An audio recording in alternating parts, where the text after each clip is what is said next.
Morning students estate के लिए 11th class की हिंदी की सीरीज चली हुई थी। उसी सीरीज को आगे बढ़ाते हुए आज का हमारा लास्ट लेसन की लास्ट कविता है आओ मिलकर बचाए, लिखी गई निर्मला पुतुल जी के द्वारा। तो आओ मिलकर बचाए कविता किस द्वारा लिखी गई है? निर्मला पुतुल जी के द्वारा। पहले इनके परिचय को जान लेते हैं। निर्मला पुतुल जी झारखंड की रहने वाली हैं। कहाँ की रहने वाली हैं? झारखंड की रहने वाली हैं। इन्होंने साहित्य में अनेक श्रेष्ठ रचनाएं दी।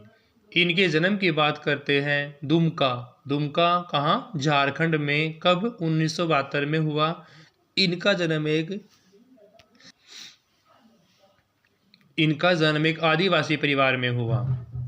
इनके पिता और चाचा दोनों ही शिक्षक थे। इसी कारण इन्हें पढ़ने लिखने का वातावरण मिला, परंतु इनका नियमित अध्ययन विभिन्न समस्याओं के चलते बाधित होता रहा। निर्मला जी ने नर्सिंग में डिप्लोमा, इग्नू से स्नातक की डिग्री प्राप्त की। आदिवासी परिवार में जन्म लेने के कारण इनका संथाली समाज से गहरा जुड़ाव था। निर्मला पुतुल जी संथाली समाज से संबंध रखती थी, जो इनकी रचनाओं में भी बिल्कुल साफ दिखता है। तो स्टूडेंट्स, निर्मला पुतुल जी झारखंड की रहने वाली हैं। अनेक श्रेष्ठ रचनाएं इनके द्वारा लिखी गई। 1972 में इनका जन्म दुमका झारखंड में हुआ। एक आदिवासी परिवार में हुआ। पिताजी चाचा जी दोनों ही इनके शिक्षक थे। इसी कारण पढ़ने लिखने का माहौल मिला, परंतु नियमित अध्ययन करने में इनको बहुत सारी कठिनाइयों का सामना करना पड़ा। निर्मला पुतुल जी ने नर्सिंग में डिप्लोमा किया, इग्नू से स्नातक की डिग्री प्राप्त की और आदिवासी परिवार में जन्म लेने के कारण इनका समाज कौन सा था? संथाली समाज से गहरा जुड़ाव रहा और इनकी रचनाओं में इस समाज के विषय में गहरा प्रभाव दिखता भी है। स्टूडेंट्स आओ मिलकर बचाए के विषय में जान लेते हैं कविता में क्या कहा गया है। तो स्टूडेंट्स, आओ मिलकर बचाए कविता किनके द्वारा लिखी गई? भाई निर्मला पुतुल जी के द्वारा लिखी गई है। और कौन सी भाषा में लिखी गई है? संथाली भाषा में। यह क्वेश्चन मेन हो जाता है कि कौन सी भाषा में? संथाली में। इसका हिंदी रूपांतरण किसने किया भाई? अशोक सिंह ने किया। किसने किया? अशोक सिंह ने किया। इसमें कवित्री ने जो प्राकृतिक विनाश पर चिंता प्रकट की है, जो आज प्रकृति का विनाश हो रहा है उस पर चिंता प्रकट करते हुए एक विस्थापन के संकट से जूझ रहे आदिवासी समाज की पीड़ा को उभारा है। वनों के विनाश के कारण जहाँ बस्तियों का सौंदर्य नष्ट होता जा रहा है, वही इनके आश्रय पाने वाले जो इनमें रहते हैं वो लोग यानी कि आदिवासी जातियाँ भी विस्थापित हो रही हैं। यानी कि निर्मला पुतुल जी कहना चाह रही हैं कि वनों के विनाश के कारण जो लोग वनों में रहते हैं वो विस्थापित हो रहे हैं। उनकी दिनचर्या, उनके मन का उत्साह, उमंग सब कुछ समाप्त होते जा रहे हैं। उनकी धनुष और कुल्हाड़ी जैसे स्तर भी व्यर्थ होते जा रहे हैं, क्योंकि जो लोग जंगलों में रहते थे, जंगल खत्म हो चुके हैं, वो और जगह विस्थापित होंगे। वहाँ रहकर जिनसे वो अपना अस्त्र शस्त्रों का प्रयोग करते थे वो सारे भी क्या होते रहे हैं? खत्म होते जा रहे हैं। कवित्री मानव जाति से आग्रह करती है कि चलो मिलकर हम सारे प्रयास करते हैं और जंगलों की ताज़ी हवा, नदियों की पवित्रता, मिट्टी की सुगंध को बचाए। हम अपने प्रयास से अंधविश्वास और संदेह से भरे संसार में विश्वास और आशा की किरण को फैलाए, ताकि हमारी वनों की संस्कृति बच सके।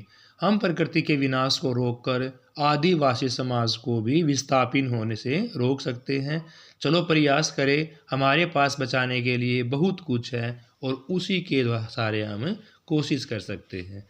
यानी इस कविता के माध्यम से निर्मला पुतुल जी नष्ट होती हुई वनों की संस्कृति को दिखाना चाह रही हैं कि वन नष्ट होने से जो उसमें आदिवासी जातियाँ रहती वो भी नष्ट होती जा रही हैं, क्योंकि वो विस्थापित हो रही हैं, एक जगह छोटी सी जगह जा रही है, जिससे उनका उत्साह उमंग सब कुछ खत्म होता जा रहा है। जिनसे वो हथियारों से शिकार करते थे, धनुष और कुल्हाड़ी, वे भी अस्त्र क्या होते जा रहे हैं? व्यर्थ होते जा रहे हैं। निर्मला पुतुल जी कह रहे हैं कि भी सभी मिलकर मनुष्य एक साथ इस संस्कृति को बचाने का प्रयास करें। अब भी हमारे मन में आशा है और इस आशा को लेकर आगे बढ़ेंगे तो हम संस्कृति को बचा सकते हैं। Thank you students. आगे करते हैं। स्टूडेंट्स फर्स्ट क्वेश्चन है, आओ मिलकर बचाए किसके द्वारा रचित कविता है? तो आओ मिलकर बचाए निर्मला पुतुल जी के द्वारा रचित कविता है। कवित्री ने किस जीवन के अनछुए पहलुओं से परिचय कराया है? तो कवित्री ने आदिवासी जीवन के अनछुए पहलुओं से परिचय कराया है। कवित्री ने किस समाज को बेकाबी से प्रकट किया है? तो संथाली समाज के बारे में यहाँ पर चरित्र चित्रण किया गया है। प्रकृति के विनाश और विस्थापन के कारण किसका समाज संकट में है? तो आज प्रकृति के विनाश और विस्थापन से आदिवासियों का जीवन संकट में है। अपनी बस्तियों को नंगी होने से किसकी आबो हवा से बचाना चाहिए? तो शहरों की आबो हवा से बचाना चाहिए। धनुष की डोरी किसका प्रतीक है भाई? धनुष की डोरी यहाँ पर शिकार का प्रतीक है। दोबारा देखते हैं। आओ मिलकर बचाए किसके द्वारा लिखी गई भी? तो आओ मिलकर बचाए कविता निर्मला पुतुल जी के द्वारा लिखी गई। कवित्री ने किस जीवन के अनछुए पहलुओं से परिचय कराया है? तो आदिवासी समाज के पहलुओं से परिचय कराया है। कवित्री ने किस समाज को बेवाई से प्रकट किया है? तो संथाली समाज को। प्रकृति के विनाश और विस्थापन के कारण किसका समाज संकट में है? आदिवासियों का समाज संकट में है। अपनी बस्तियों को नंगी होने से किसकी आबो हवा से बचाना चाहिए? तो शहर की आबो हवा से हमें उसको बचाना चाहिए। धनुष की डोरी किसका प्रतीक है भाई? धनुष की डोरी यहाँ पर शिकार का प्रतीक है। नेक्स्ट क्वेश्चन है, नाचने के लिए कैसे आंगन की रक्षा की आवश्यकता है? तो स्टूडेंट्स नाचने के लिए खुले आंगन की रक्षा की आवश्यकता है। हंसने के लिए आवश्यकता है थोड़ी सी खिलखिलाहट की। नाचने के लिए खुले आंगन की रक्षा की आवश्यकता है, वहीं पर हंसने के लिए आवश्यकता है थोड़ी सी खिलखिलाहट की। रोने के लिए चाहिए मुट्ठी भर एकांत। रोने के लिए क्या चाहिए भाई? मुट्ठी भर एकांत में मनुष्य रो सकता है, तो रोने के लिए मुट्ठी भर एकांत चाहिए। हंसने के लिए थोड़ी सी खिलखिलाहट चाहिए और नाचने के लिए आंगन की रक्षा खुले आंगन की रक्षा में करने की आवश्यकता है स्टूडेंट्स। नेक्स्ट क्वेश्चन है, बूढ़ों के लिए आवश्यक है पहाड़ों की क्या शांति? स्टूडेंट्स बूढ़ों के लिए आवश्यक है इस कविता में पहाड़ों की शांति। यह दौर कैसा है? यह दौर अविश्वास भरा है।